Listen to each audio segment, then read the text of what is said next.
Master Grade Rezel Type C General Reveal Defensor A and B units.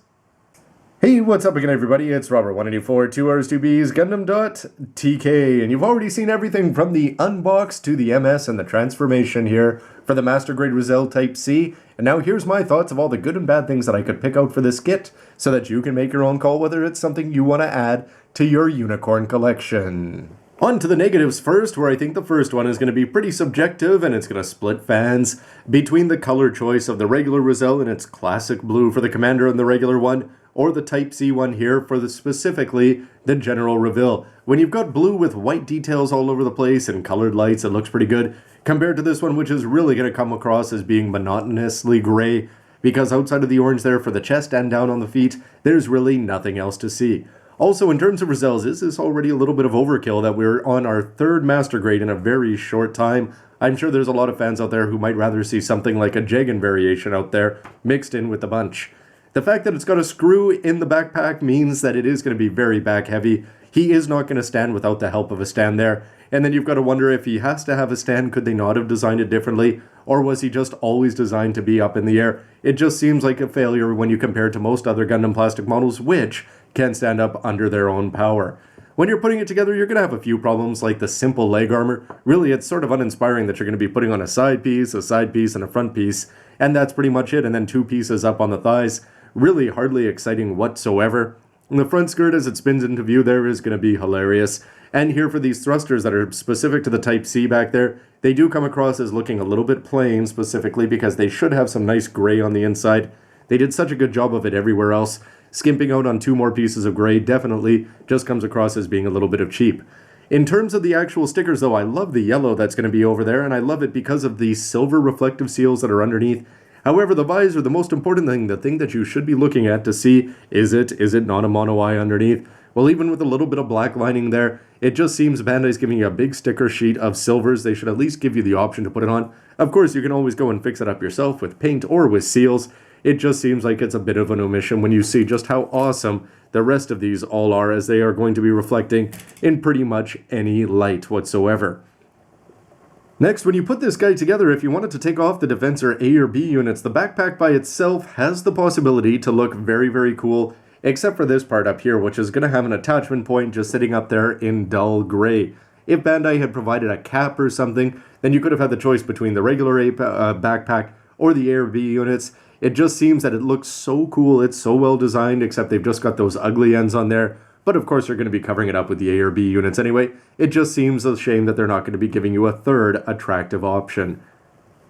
Now on to the units themselves, specifically the Defensor A unit. The missiles on the back, yeah, they're going to look fantastic, except for the fact that they are on the back there. You're going to have the option of taking these side ones and twisting them down, which is going to get even more coming forward if you want. But these ones over here are not going to be all that exciting, especially from the front, if you don't bring the beam sabers forward. And speaking of which, those hyper beam sabers, yes, they're an absolutely awesome idea. However, in practice, they're actually going to be a little bit too big for the hand, and they're not going to be able to do too many angles, because of course you can imagine that the weight is going to send them flying over.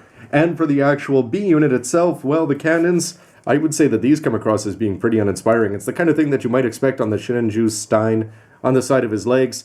It's only when you look at it very carefully that you're going to see some cannons, even if they're twisted right in your face. Definitely uninspired compared to the missile pods, at least for those ones.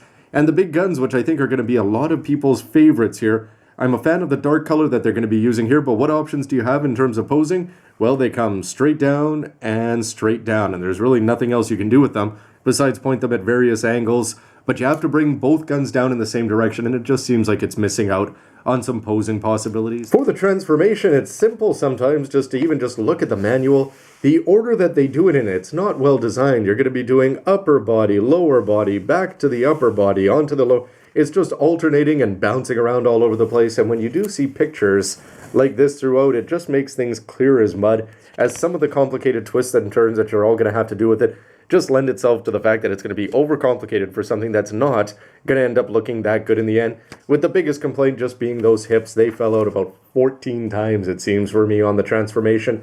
And then when you combine that with the fact that with the shield, if you don't want to put in the beam rifle there, it's going to look absolutely useless because it's going to go sliding in and out all the time. And that means you're going to have to put it at an awkward downward angle if you don't want it to go pitching onto the ground. and that would be terrible if it was flying off of a high shelf. And I suppose the biggest knock against the transformation is for the trouble that it's going to take to get there is it going to be worth it in terms of looks? If you're a fan of the general boxiness of the Rezel, well, that's going to be, you can recreate that here. The Commander one definitely seemed to be cooler because of its wingspan. This one, what you're getting from the side skirts, it doesn't seem to be all that much more exciting.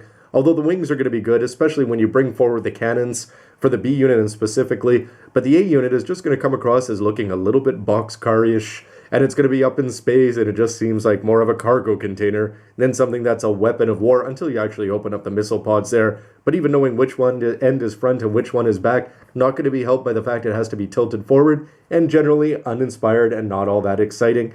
And finally, the final knock against this, some people won't be crazy about the idea that Bandai included both the A and Bs. They may see that as a switch-off gimmick or something that they're forcing you to buy too. Of course, your mileage may vary with that one, so it's on to the good stuff, and I'm going to say that for me, there are tons of good things about this kit. First of all, let's talk price. If you're going to go out and buy the original Rezel, and you're paying almost 5,000 yen of the Commander's one, and you're only paying 1,500 more for all of these play options, I'm a huge fan of the side skirts there, just in terms of the overall looks. And look at that backpack. What can't it do? I love just the moving parts that it's going to have in all the right places. Nothing done from seals. Everything's done from plastic.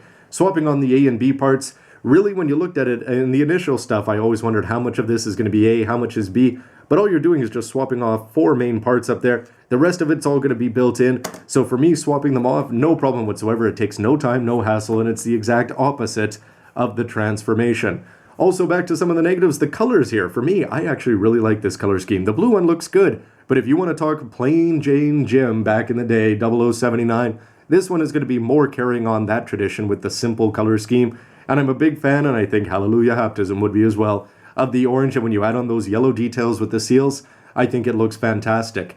Also, another neat trick about this is that I hardly put any lighting on it whatsoever, and I still say it looks very good just because of Bandai's design, nothing to do with me. The minimalist approach here, I'd say, is going to be very effective, and the simple colors, again, the white on the gray with the dark gray from the inner frame protruding through here and there, a very nice combination, especially when you combine it with the fact that some of the weapons are going to be in different colors with the white piping. Bandai went to some trouble to do this, and I'd say it looks great for it.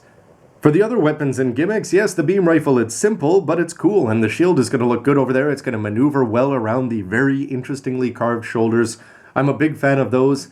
And then when you just want to go and talk about the weapons themselves, yes, the cannons are going to be cool. Thankfully, I'd say that these white parts are really going to add to it. The missile pods, yes, there's some knocks against it. The hyper beam sabers, they're going to work. You're not going to get them in lots of poses. And these guns, well, you're going to be staring at that fantastic bit of orange there. So you're not going to be too focused on the fact that it's staring right at you. And that's not necessarily a bad thing. The play options are just a lot of fun, combined with a good head sculpt, an interesting transformation for some of the parts here. I'm not going to give too many high marks for the actual transformation in the Wave Rider, but overall you're just going to have so many play options, and when you want to go back and talk about the fact that he's got a leg back there, yeah, it's a little bit of a knock against the thing, but it works. You're never going to see it because your eyes are going to be drawn so high up on the MS that you're never going to be noticing what goes on down there, and it's the kind of thing that it's encouraging. Maybe Bandai's going to make more ridiculously back-heavy mobile suits in gunpla form, because all they have to do is give you a single piece, and it's the kind of thing that would help for things like Full Armor Unicorn and a whole lot others, that when you're going full ridiculous, you see, this is definitely an option going forward. Ultimately though, if you want to break it down to basics, for 6,500 yen you're getting a huge box here, and even if you built the Rezel before, the Type C with the Defensor A and B units are going to be giving you half new plates, which is exciting in and of itself, and for value, 1,500 yen for all the play options seems like an absolute steal compared to the price of the original. Good color schemes, and does it capture the power of the anime?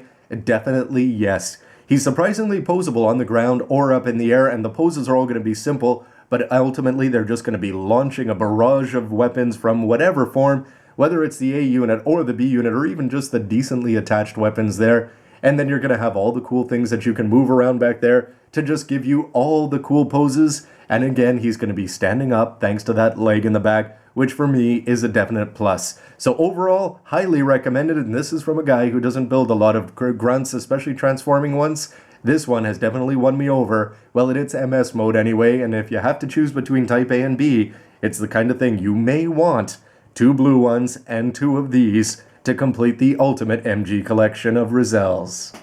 And with the Defensor AB unit on here, you don't have to choose which is your favorite when you can put them both on, as silly and asymmetrical as it's going to look.